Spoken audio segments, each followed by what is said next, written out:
ចាបងប្អូនទាំងអស់គ្នានេះគឺយិនសិនខ្មែរឬក៏កន្ទូលអប់ឬក៏កម្រើកត្រីណាបងប្អូននេះតែពួកយើងបានសកកោសសម្បកស្អាតជាស្រេចបងប្អូនណាសល្អណាស់នេះសស្គុះញ៉ាកោសទៅចានេះបងប្អូនត្រូវការស្ងួតមានហើយលើកនេះ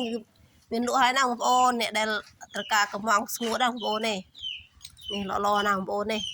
ប៉ុន្តែអត់ទាន់ដឹងថាសម្រាប់ចិត្តថាលក់1គីឡូប្រហែលទេប្រអីឲ្យជួលគេកោសបងប្អូនគឺអស់ថ្លៃដែរនេះកោសជីកេះជីខ្នងបងប្អូនអើយនេះរំរួចបានប៉ុណ្ណេះប្រហែល5 6នេះអស់អូសល្អណាស់បងប្អូនត្រូវការកំងវឹតបងប្អូនណាយិនសិនខ្មែរជំនួយសុខភាពបើកម្លាំងទាំងអស់